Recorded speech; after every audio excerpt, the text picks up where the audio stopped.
You can't do it. You can't do it. You can't do it.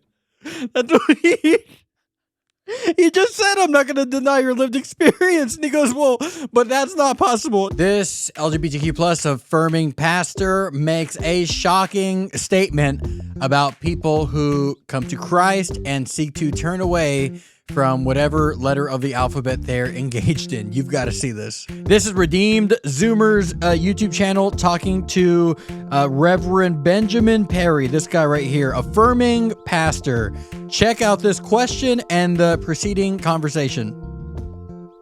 Okay, I've had many conversations with people whose lived experience is that they struggled with various LGBT desires like same-sex attraction, and they found freedom from that in Jesus, and they went on long-term to live lives where they no longer struggle with that. So if you know the statement real quick, lived experience, he was just using it in the conversation saying, don't deny someone's lived experience. If they say that they're attracted to the same sex, then don't deny their lived experience. Don't say that they should change or that they can change, whatever. You shouldn't deny that, and any theology that denies that is wrong. He didn't say this is based off of something the Bible says. In fact, he just said a little bit earlier, if your theology is anti this stuff, then it can't be correct because it hurts people. And he said it does damage to people spiritually and things like that, so it can't be correct. So now this guy, Redeemed Zoomer, is using that logic again to ask a question from the other side. On long term to live lives where they no longer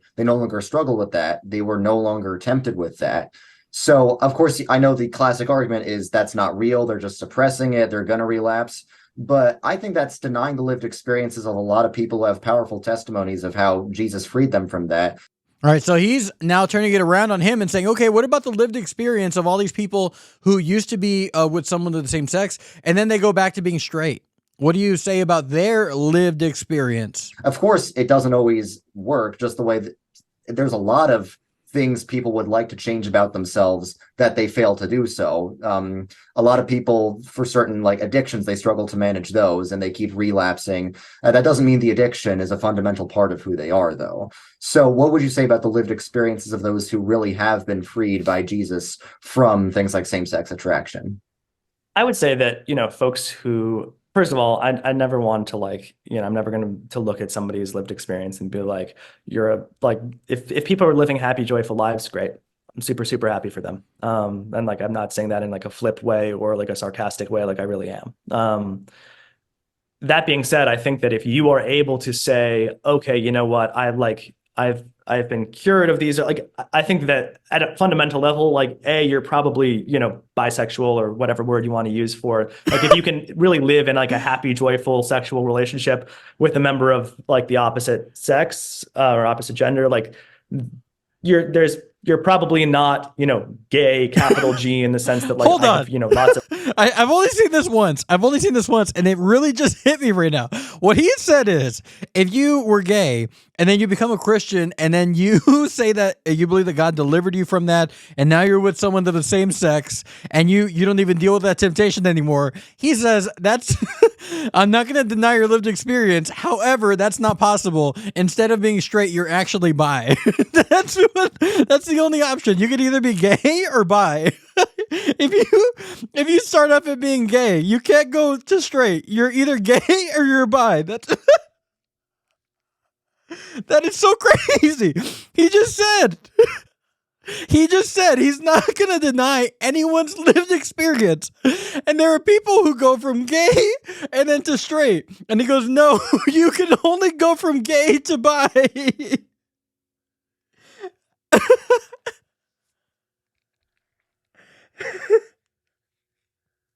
You can't do it. You can't do it. You can't do it. That's what he just said, I'm not going to deny your lived experience. And he goes, well, but that's not possible. You can only go from gay to bi.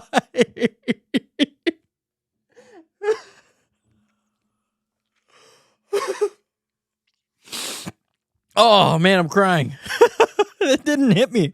I didn't catch that the first time you said it. I didn't catch it. Okay, I'm going to play the video. I'm sorry. I'm going to try not to laugh. The friends who are, I'm repulsed by, sexually repulsed by people of the opposite gender. I'm not saying that it's impossible for, someone to I think it's highly unlikely. And I think that if you look statistically, like that's just not, like, you may say that like you've been, and I'm not doubting you that like you've had conversations with people like that. Like statistically and by and large across the board, that is not an experience that most people who are queer have. And so I think you see, and he's really wrestling here because he really does believe, you can tell he believes that it's not possible, but he just said he can't deny anyone's lived experience. So he goes, I can't say it's impossible, but it's basically impossible. I can't say that, again, I won't deny anyone's lived experience, but basically this happens to nobody at all. He's really wrestling there. He's speaking out of two sides of his brain here, where there's the part of him that wants to say what he really believes, which is this is impossible. You're either gay or you're bi. There's that side. And then the other side's like, well, but I said I have to acknowledge everyone's lived experience, but I think that this is a bunch of nonsense, but I can't say that because I just said that I wouldn't call it nonsense. I think that, to say, oh, well, like I'm lifting this person up as like this is what is possible for all queer people is denying, the lived experience of lots and lots and lots, the vast majority of queer people who, and in particular folks who are not, somewhere in like the bisexual, pansexual, whatever words you want to use, part of the sexual spectrum, people who are like, I am gay, I am only attracted to men, like that person, to say, oh, really, you can actually you can, pray your way out of that, and you can be in a joyful relationship with a woman. Like, I just don't actually believe that is true. I think that okay. So now he's going back and forth. He's like, maybe it's just a small amount of people, and now he's like, no, the idea that you can work your way out of it, and that you can have that attraction, and then deny that attraction for long enough to the point where you have attraction to someone who is of the opposite sex, and now you're in a happy relationship with someone when you used to be gay. He goes, I just don't think that that's possible. You said that you would accept my lived experience, guy.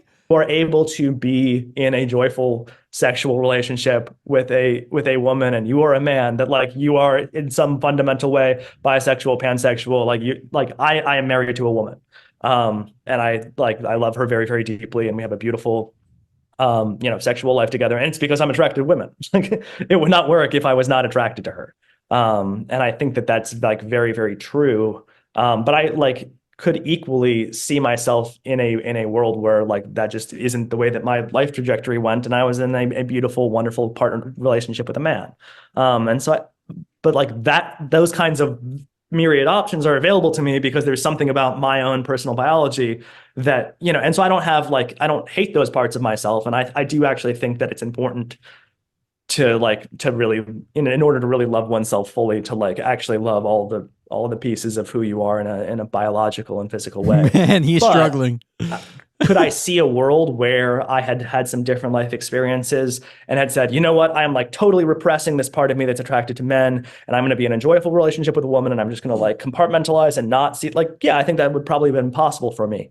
But I absolutely know friends who that would not have been possible for. And so to say that it's possible for all people, I think actually denies the lived experience of a whole lot of folks for whom that's just not a possibility. You see, his argument is, again, he's confronted with, what about all these people who say that they went from gay to straight and they fully are happy now?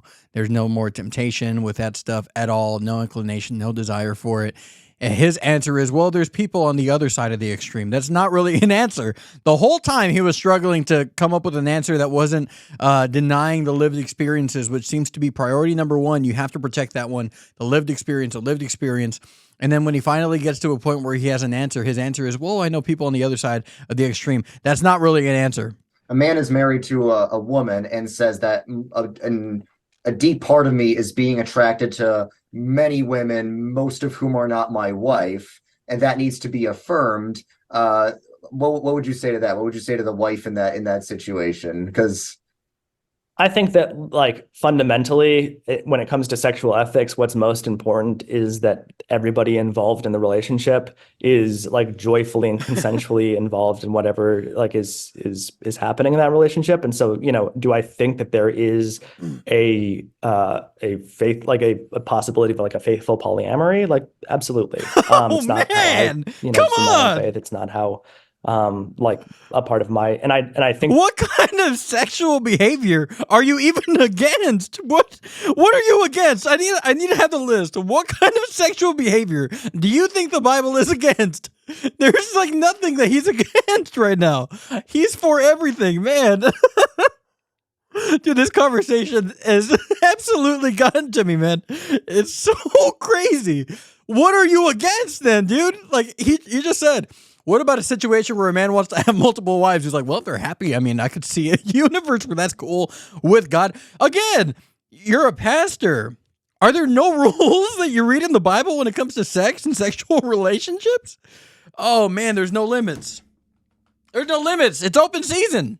It's open season for this guy. Wow. Let me know what you think about this. Like the video, subscribe to the channel, leave a comment. Dude, I've never laughed this hard in the video. That was so crazy. I'm glad I only saw that once and I didn't pick up on it the first time. That was as legitimate as a reaction as you can get. Ask my wife. I cry like that when I laugh. Man, there's no limits. Let me know if you think if there's no limits or not when it comes to sexual behavior from a biblical Christian perspective. Very curious to hear your thoughts. God bless you. Talk to you soon. Goodbye.